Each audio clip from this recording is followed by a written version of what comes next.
Alvin Boyd Kuhn, The Tree of Knowledge. This is just a small book by the great philosopher and esotericist Alvin Boyd Kuhn. And this one's on the Tree of Knowledge from biblical iconography, the archetypes in some of the ancient stories that we have here all over the world, but definitely in the West. So let's jump in. The Tree of Knowledge. The healing leaves. The significance of the poetic assertion that the leaves of the tree shall be for the healing of the nations is of transcendent value, and again, it has been missed by purblind religiosity.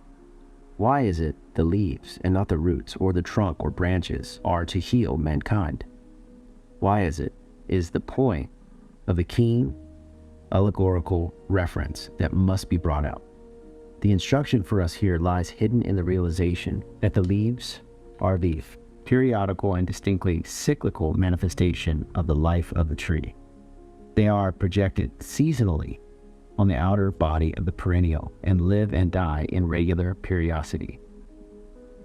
The life of the permanent body of the tree annually pushes out beyond its previous boundaries and builds for itself a new extension of the body through which it can experience a new era of growth. All right, so really what he's saying here is that the way trees grow in nature this is the ultimate symbol, not only in the West, but the tree, known as the tree of life, is the ultimate archetypal symbol for mankind, for self-reflecting beings, because the tree represents life itself. But part of the reason why it does is because of the way a tree grows, which is a spiral, a vortex cone, the way that it sheds its previous form and expands from within to outgrow and move into a new form. And in biblical terms, the tree represents this perfect union between sky and earth, because half of the tree is reaching for the sky. It's surrounded by air, and the other half is rooted in the ground and in darkness. And we know from Hermetic teachings that all seeds essentially cannot germinate unless they're in darkness. They don't know which way is up, so to speak. They don't know which way the light or the sun is, unless, of course, they are surrounded by darkness. So therein lies that wonderful paradox known as duality.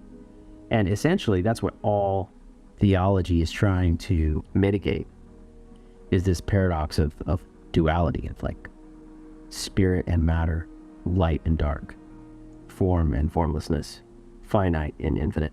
Okay, read on. The permanent soul of being must put itself forth to exercise in new embodiment constantly and recurrently. The soul of the tree has its seasonal experience in this transient vehicle.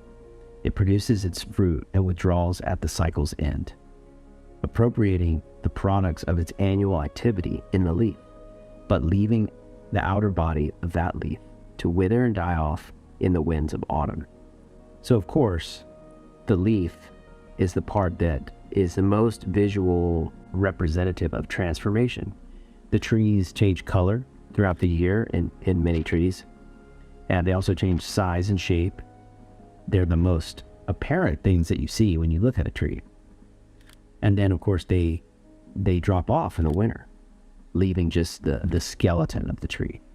And then of course in the spring, renewal occurs. So the leaf represents transformation. He's also talking a lot about cycles, because it's essential for human beings, self-reflecting beings, to understand that nature is constantly coming back to itself. Nature is self-renewal. That's what transformation itself is. It's transforming through self-renewal. So all the ancient peoples were very aware of cycles in nature, and so they became very aware of cycles within human nature. And the modern materialist scientists have obviously lost the awareness of these cycles, which is why their science is failing. The successive incarnations of units of spiritual mind, which are the sons of God, end quote, individualized seed fragments of God's own consciousness in the bodies of physical matter on a given planet are indeed the leaves put forth by the tree of the season after season of life. And these incarnations and the experience they give to the souls undergoing them shall truly enough be for the healing of the nations. For only through repeated embodiment in such mundane vessels of flesh can the soul from God gain that long course of instruction and enlightenment that will eventually, through opening of its eyes to truth, heal it of the imperfections that limit and distress it because of its ignorance at the very start. The tree is the tree of knowledge, and its 12 fruits are those 12 segments of complete divine understanding and mastery of life's deepest secrets. 12 main essential principles of life that man needs to learn in order to become whole.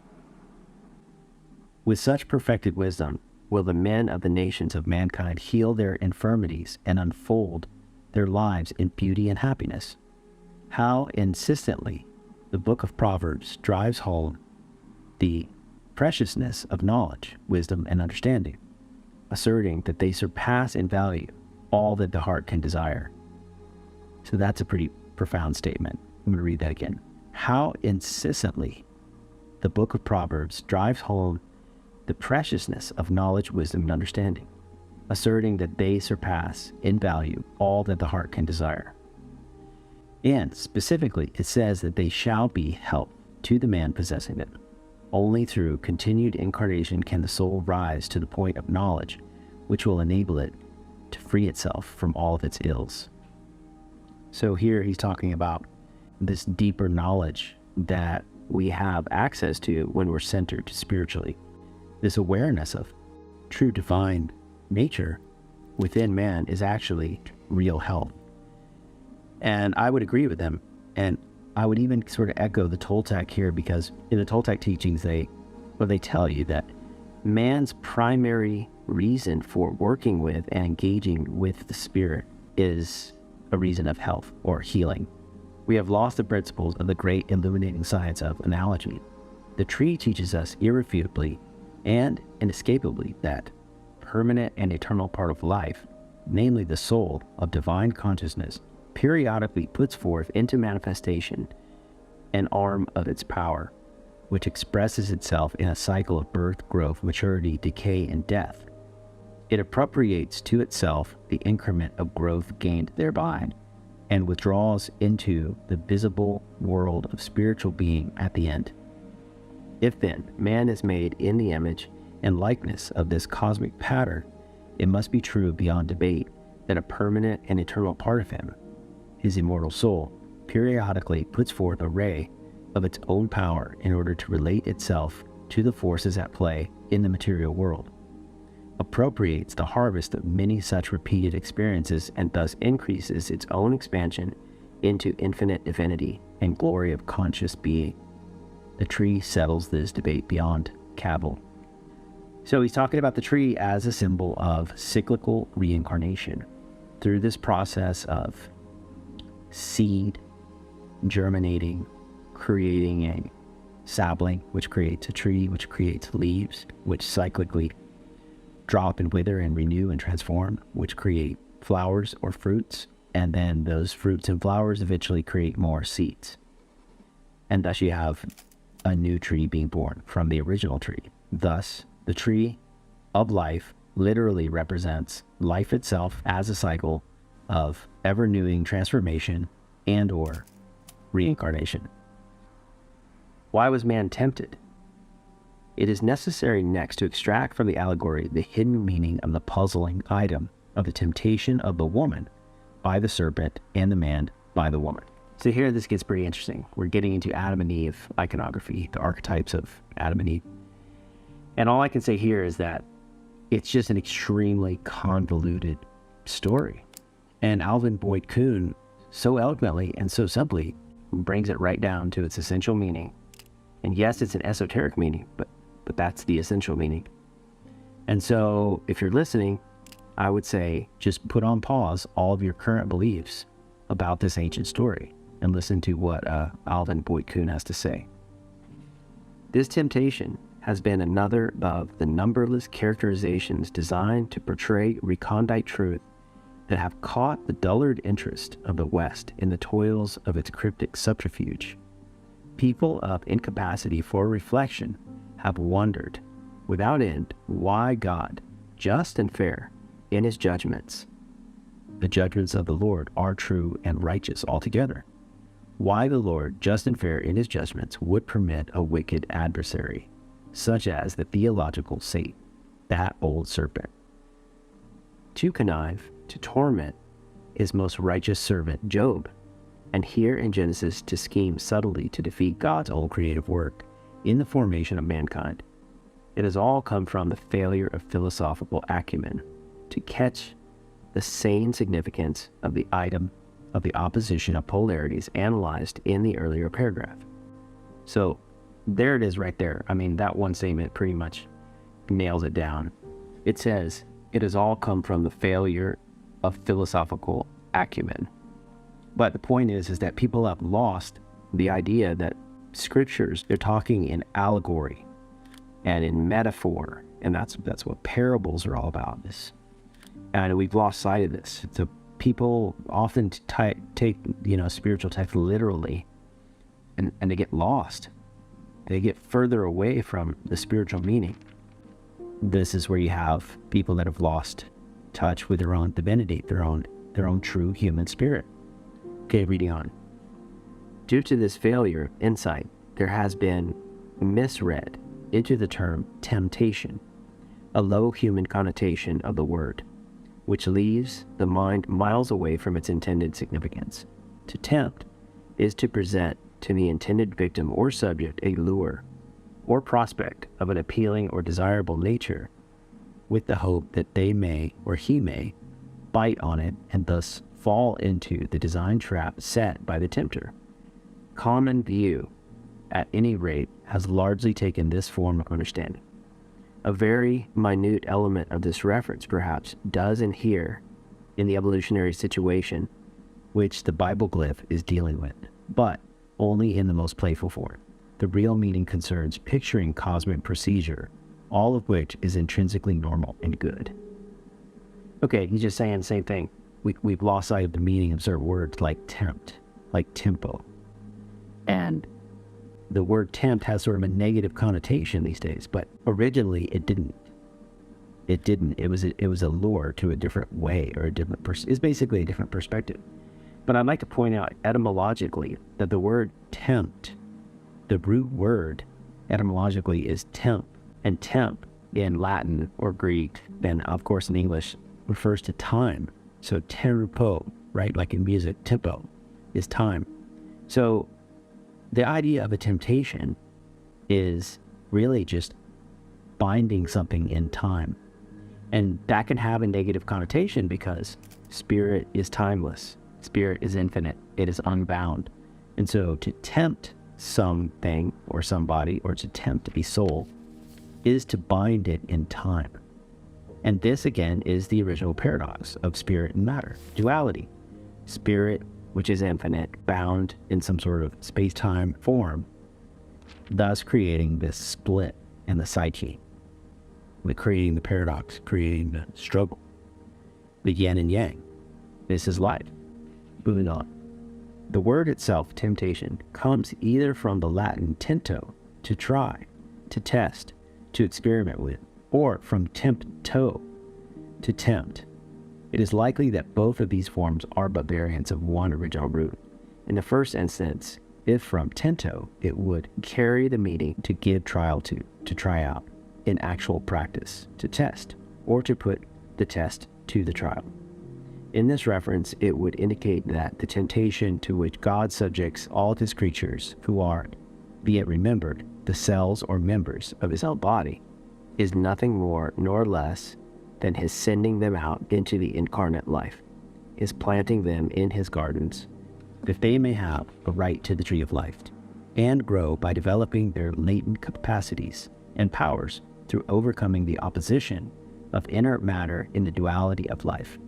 So there we go, back to duality. It's literally, it's supposed to mean taking spirit, putting it in form, and then the spirit has to learn by overcoming opposition and struggles and limitations, and that's how it learns to become more expansive and become more aware. In the book of Revelation, the 7 great rewards are promised to him that overcome it. To grow to higher beauty, spirit must overcome the inertia of matter. An aeonial victory can be gained only as the outcome of incarnational effort, continued until the goal is attained. So God's sons must continuously reincarnate. This is to subject them to the tensions and prevails between them and the force of matter. And this is the ordeal, the trial, the testing, the tension, as it might be better named, instead of the tempting.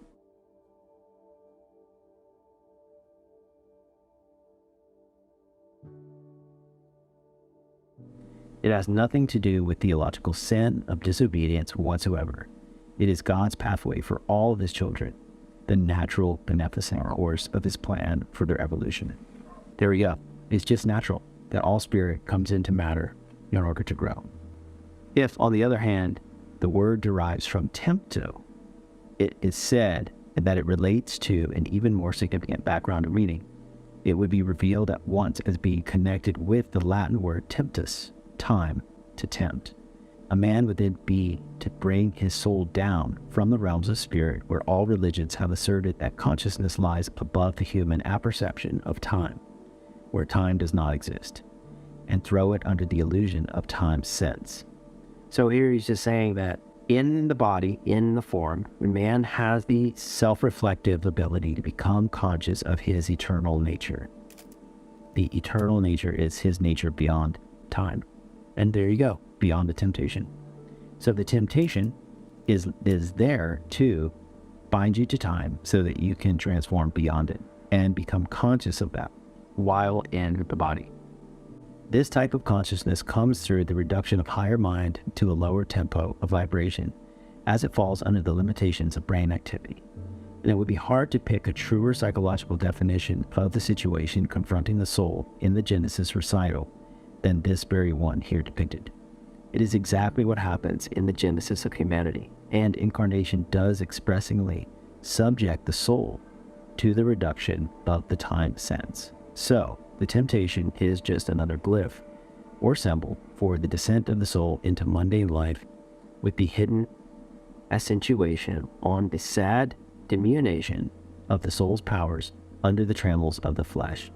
It is in the Greek philosophy of esotericism that one finds the rationalization of the soul's loss of divinity in exchange for human powers of consciousness so thoroughly eliminated. It, in reality, constitutes the loss of paradise. For what is paradise but a higher dimension of consciousness?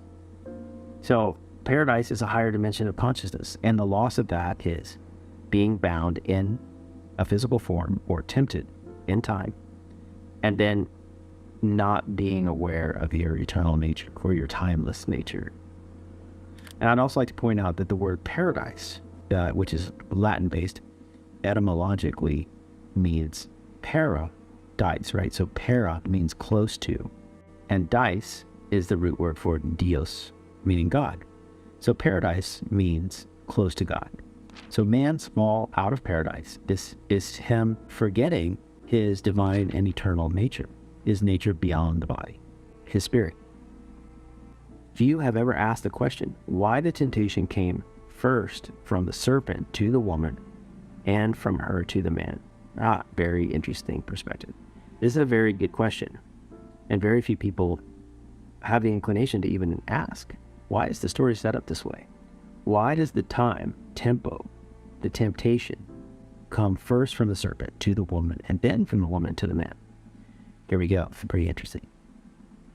Yet, this procedure points to the most significant understanding. The point is that the cyclical law tempts woman first because woman typifies matter. There you go. Woman typifies matter.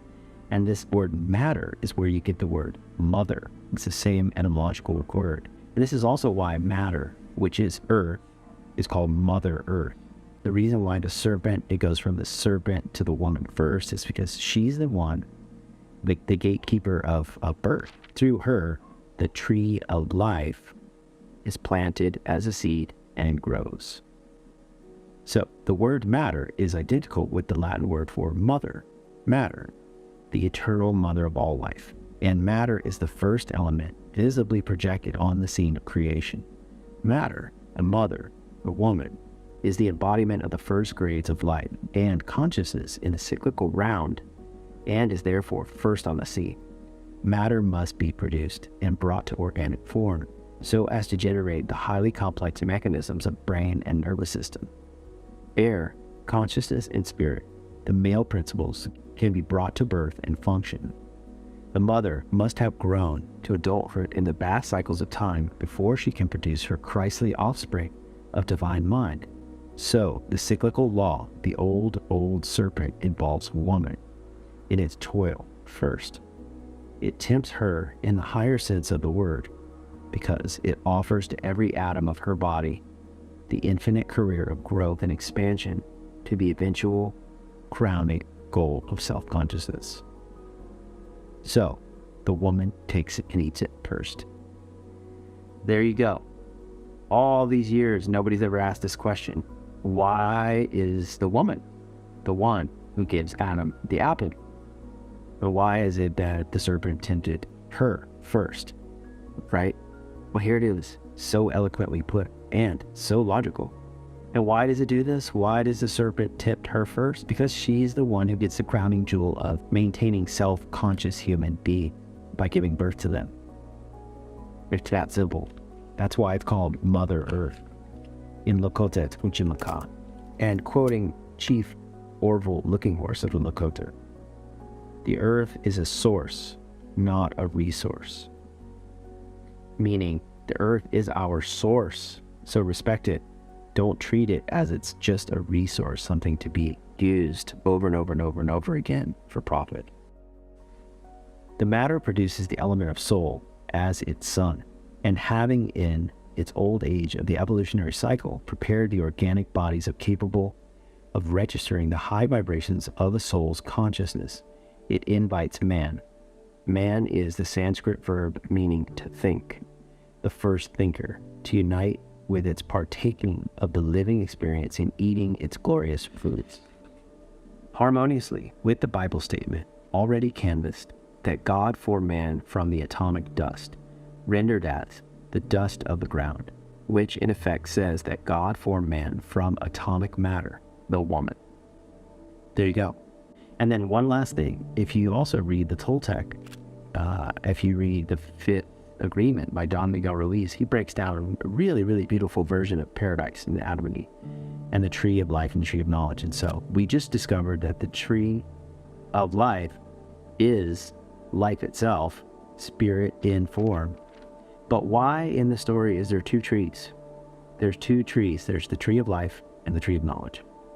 And Don Miguel Ruiz so eloquently puts forth, which it's simply true, the way it used to be known when we had our minds wrapped around it and we were in touch with our spirit. The reason why there's two trees in the garden is because it represents duality. It represents yin and yang.